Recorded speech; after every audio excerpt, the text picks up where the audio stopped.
In today's video, we'll be learning why it is so important that we smash the patriarchy with fierce and outspoken feminist Mona El-Tahawy and TEDx youth speaker Joanna Flores. Gender is a universe. All white people benefit from racism. The health problems I have are more age-related than weight-related. You are a white privileged male. That's just obnoxious. Peter Sorry, Lloyd, you have to give me a chance I think we'll to let you respond to carry. that. And we don't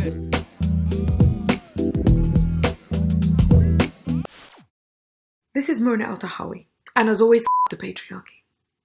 I got my period yesterday and I had two thoughts. 1. Let me share this information to all my YouTube followers, and 2. Let me write a intersectional feminist poem. The red moon has risen. My hair colour, a reminder of my monthly torment. I bleed for all women. I bleed for the patriarchy. No, just kidding, but I'm sure she's capable of writing such a poem. 1. When is it gonna stop? Perimenopause is kicking my ass. 2.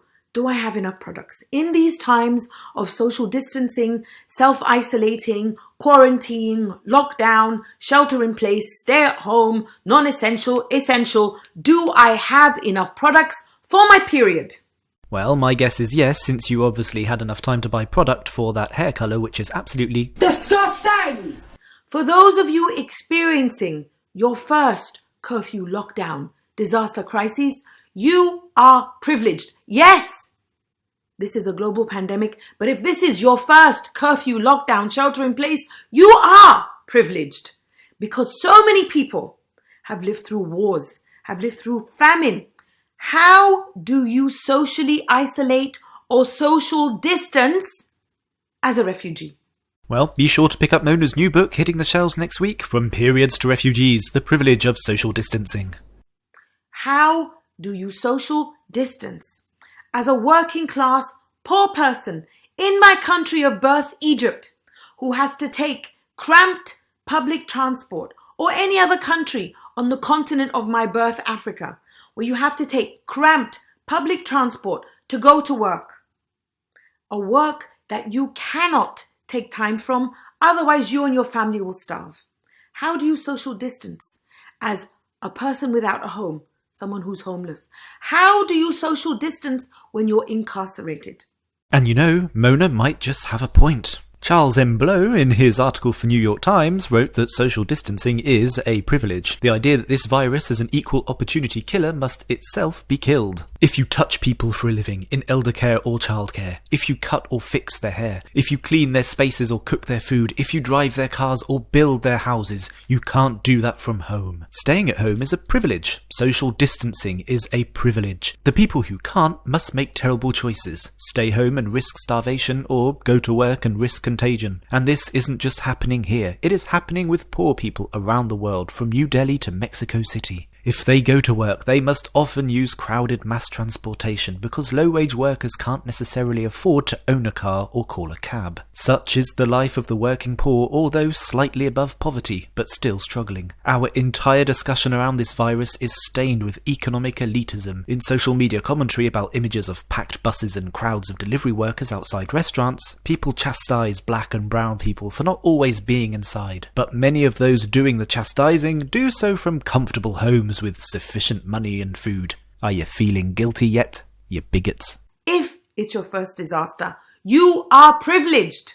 This is Mona El-Tahawy, and as always, the patriarchy. There is a global pandemic. It kills millions, but we don't care about its victims because they're disposable and they ask for it and they're over there, not over here. No, I am not talking about COVID-19. I am talking about intimate partner terrorism and domestic abuse. Imagine being locked at home, in quarantine, lockdown, shelter in place with your terrorist. Jesus Christ, Mona, I realise that domestic abuse is not a laughing matter or something to be ignored, especially given that we're all on lockdown and isolating at home. But do you have to scream terrorist into your webcam? Personally, I believe that your chronic dependence on hair dye is to blame. We are rushing to create a vaccine against COVID-19. When will we make a vaccine against patriarchy? Here is how we develop antibodies and build up our immune system against patriarchy. Let's fight for that vaccine against patriarchy by saying, fuck the patriarchy.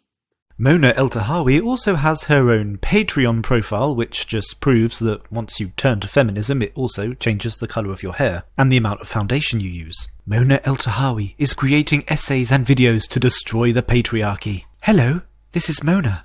My mission in life is to destroy the patriarchy. Fuck the patriarchy is what I say every day. It is a 24/7 mission. And by supporting me here, you are supporting the destruction of patriarchy. Thank you.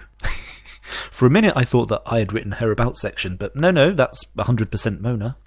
I'm Mona El-Tahawi, and as always, the patriarchy, and today, especially in Egypt, my country of birth.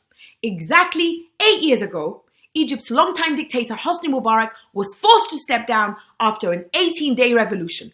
It was glorious! Most people say to me, but Mona, we have to focus on corruption. But Mona, we have to focus on torture. But Mona, none of us is free. I know, dear viewer, but here's the thing.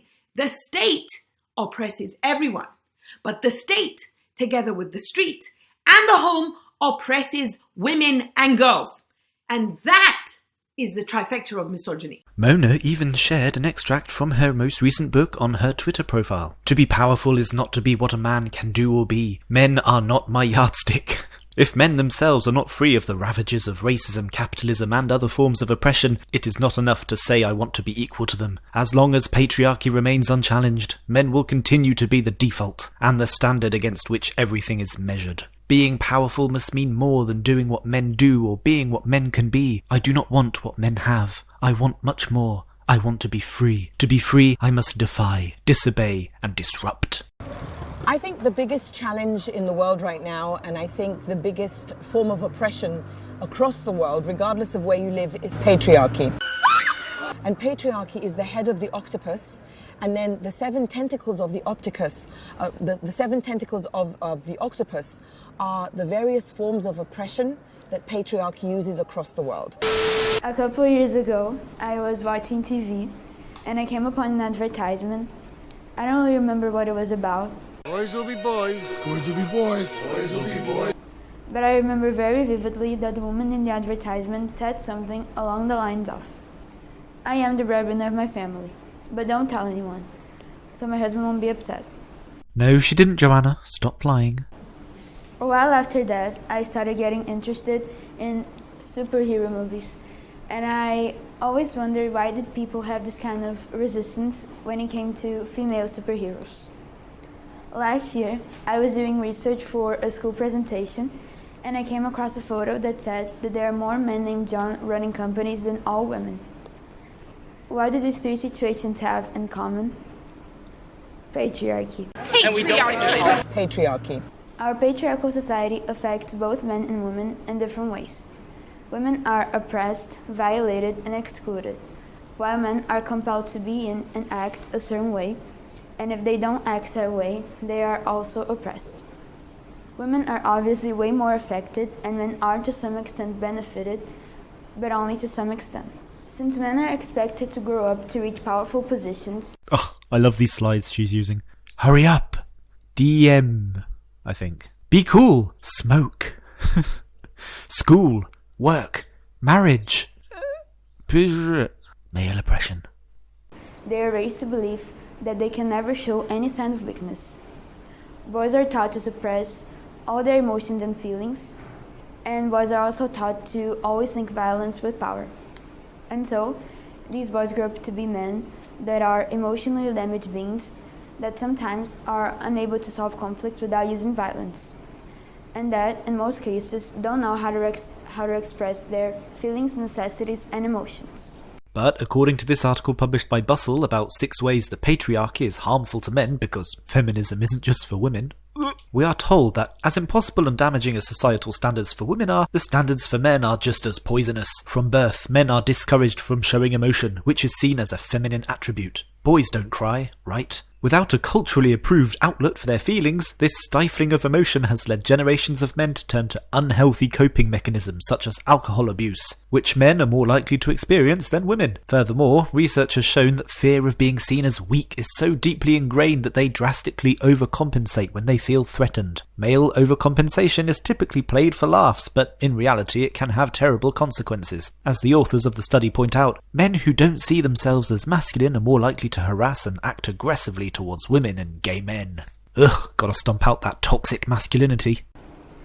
And we can talk about toxic masculinity without mentioning chauvinism. The idea that everything that's male is more valuable than what's female. Fill the fridge. Your life is their life. School meeting, 7 p.m. Now, I don't know about Joanna, but both my parents attended all my school meetings together, so.